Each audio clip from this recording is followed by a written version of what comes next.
Web slinging all from Manhattan. Tony Stark was happening. Got a little suit, yeah, styling. So go and get to snapping. I post it for you, players. Post it for you. People flip their drop for perpetrators. Stop them for you. Yeah, and I'm popping with my auntie. Also look like Ninja. Baby and Avenger. Spider-Man in that Spider-Man. Got me if you want me. Tony got me if you want me. Cedric got me if you want me to. Tell that man cause you wanted to. Touch all the sneak attacks. I don't need no eyes on them. It's the Spidey sense. Ain't got no surprise on me. Call me so amazing, so spectacular. Do all that a spider can do. Let your eyes on my wrist. You know I make it go quick. That's how I live. That's Spidey life. That's Spidey life. That's how I live. That's Spidey life. That's Spidey life. Web wings are lighting at night. Shield strings and webbing all white. That's how I live. That's Spidey life. That's Spidey life.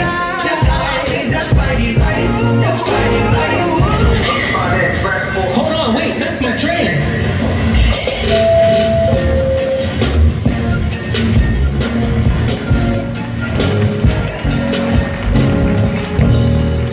Wow, that is so good, right? Holy cow. You guys ready for me to bust a move? I got moves. Let's see my moves. You ready? Ready? So you get that end move and then you work the rest out. So you get in there. That's all I got, friends. You know, we all wish we had these super cool things, right? Most of us in the room do not have superhuman powers. If you are not a legitimate superhero who can leap over a building in a single bound, say amen. Amen. Right? But there's some guys with tools, right? The web shooters, that's a tool. Yeah. Green Lantern's got the ring. It's a tool, and it makes all the things that he needs. Iron Man, who is Iron Man without the suit? Right? If I had Iron Man's suit, we could do some stuff. Captain America, he's got the shield. So at least I want a cool tool. If you want a cool tool, say, I want a cool tool. I want a cool tool. We want a cool tool. And then we started thinking about it, and we're like, well, really, if something happened, I'd call the police, and they would come. But police are really damage control. They come after the event. They're in the natural. They're not supernatural. They're not in the spirit. God doesn't want us to call in damage control after the event. He wants us to speak words of faith before the event. Yes. Amen? Amen. God can get us out of a situation that we haven't even gotten ourselves into yet. Right? And that's what he wants to do in our life. He wants to do that with the shield of faith. Everybody say the shield of faith. Shield of faith. He gives us this shield. And this is Captain America's shield, and it's the one weapon from the superheroes that I figured I could use pretty good and not hurt myself while I'm up here. I mean, I'm doing like a lot of stuff. So I'm like, give me the shield. But I don't like how this shield is not really indicative of the shield that Paul was talking about in Ephesians 6, verse 16. You see, he was telling a picture story of modern day events. There were Roman soldiers everywhere, so everybody knew what a Roman soldier armor looked like. They saw Roman soldiers everywhere. That's what I'm doing with Captain America's shield today. I'm telling you a picture story about the shield of faith that God has for your life. And I'm really excited about it because I've preached this 3 times so far. And every single time, I've watched the spirit of faith come into the room and start moving and doing different things. God gave me a word of prophecy as I was studying for this message, and he said, I'm going to do something during this message. I'm going to answer questions that people have been asking. And the way that they'll know it's me is they're questions they haven't even let out of their mouth yet, but they've been wrestling with on the inside. So we need to set our expectation. Everybody say, set your expectation. Set your expectation. Because really, isn't that what faith is? Isn't faith expectation? So many times we get out of a service what we expect out of a service. We got a guest speaker today. It's not going to be good. If we put a guest speaker here, it's because they hot. Drop the mic. Boom. See you later. Pick it up because they got something else. They're going to drop it again. Or whatever happens. We got to come in with high expectation.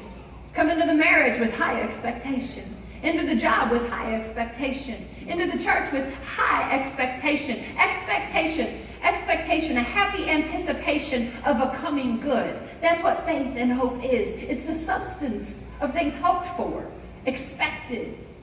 That's what Hebrews 11:1 says. So today we're going to talk about faith. Everybody say faith. Faith. In Ephesians 6, verse 16, in the New King James Version, it says, above all, taking the shield of faith, wherewith you can quench all the fiery darts of the wicked one. The Good News Translation, the GNT, it says it this way. It says, carry faith as a shield. It means strap it on. Take it with you. Don't leave home without it. It's better than American Express.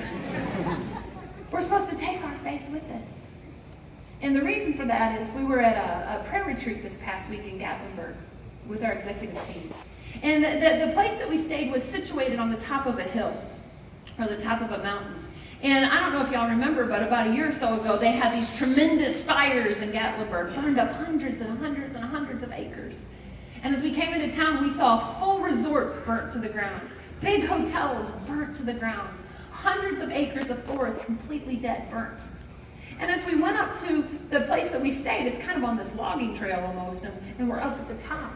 We went on some prayer walks during the week, and as we were there, as we were walking, I took some videos, I put them on my Facebook and my Instagram. It was like being in Alice in Wonderland. You would see this charred land and then this life on the other side. Well, we had ended up hiking all the way around the house, and we figured out that the fire not only came up one side of the mountain, the fire had come up onto this house 360 degrees. It came from every direction. It had gotten so close to the house that there were these like wood railroad ties as a retaining wall, and part of the retaining wall was burnt and charred from the fire. And I started thinking, well, if the fire trucks can't get here, and if the fire is 360 degrees, and the resorts burnt down, and the hotels burnt down, why didn't this house burn down? And I won't know this for sure until I get to heaven with God. But I'm pretty sure that somebody attached to that house must have been a praying person. And they knew how to pray prayers of faith. And even when it looked like the hell was circling around on every side on that house or in your life, they said, not today, Satan, not today. I stand and I serve a God of miracles, and my faith is not going to waver. But isn't that what we do sometimes? We let our faith waver. You know, oh, well, the fire's coming up on one side, I can stand. Oh, it's coming up from the other side, I can stand. But then all of a sudden it's coming up on every side. And sometimes we're just like, well, that's just too big. I mean, I tried. I just tried. No, God said, don't just try. Having done all to stand, we stand in faith. We stand no matter what comes. It says Abraham, he said he died having believed the promise. He didn't see the fruition of the promise of having children like the stars. He saw Isaac. He saw a little bit of the promise. But no, I'll tell you why Abraham didn't see all of the promise before he died. He didn't see all of the promise because everybody who got saved today, when they heard that salvation prayer at this service right here, they were added to the family of Abraham. We're the sons of Abraham, Isaac, Jacob, and Jesus. The reason he didn't see the promise fulfilled is because the promise that God gave was so big, he would have to be alive today to still be seeing the fulfillment of the promise. Can I get an amen? Amen. Having done all to stand, he wants us to stand. There's an enemy that's coming against you. He wants to rain out your vacation. He wants to burn up the cabin that you're supposed to stay in. And he wants to send a tornado to tear up your house. And when I said that last night, I said that and I saw little Susie McKinley sitting on the front row. I don't know if y'all know her. She goes to Sunset Hills campus. And I called her up on the stage because I remember years ago, she prayed as a tornado headed towards her house. And I brought her on the stage because I know when y'all think about a tornado coming towards a house and somebody speaking to it and praying to it, you probably envision somebody like me and bold and strong. But Susie McKinley is about 5 foot tall, and she dresses so proper. She's about 70 to 75 years old, and even when she comes up the steps, she does it like this. Yeah. And she just came over to me, and I said, Susie, what did you say to that tornado? She said, well, I just pointed my little finger at it. And I told it, you're not coming here today. You need to go. There'll be no damage in wind and no hail. You just have to go to another direction in Jesus' name. How many of you know that doesn't scare you? It's not the method, it's the practice. She stood in faith with her sweet little voice. And she pointed in faith with that sweet little voice. And do you know, it's documented on the news. I was watching because my parents live about a mile or two from Martin and Susie in Union, Missouri. And that tornado turned from Union, Missouri, and it headed down to DeSoto. No damaging wind, no damage to their house, no damage to my mom and dad's house. They need to write Susie a check. You might be thinking, what about the people in DeSoto? Well, that's where you come in, friends. What we need is we need a faith community so large that is taught in faith so strong that there's somebody in DeSoto, Missouri says, hey, wait a minute, a tornado started heading my way. Let me strap on my shield and head out to my front porch and point to that thing and say, tornado, you're not coming to my town, not to DeSoto, Missouri, not while I'm here. You're going to have to go off another direction. And that tornado is sent from city to city to city till it either goes out in the ocean, out in the lake, or lands in the middle of a field, but doesn't do any damage, friends, because you and I are there. We've got on our shield of faith, and we say, not today, Satan.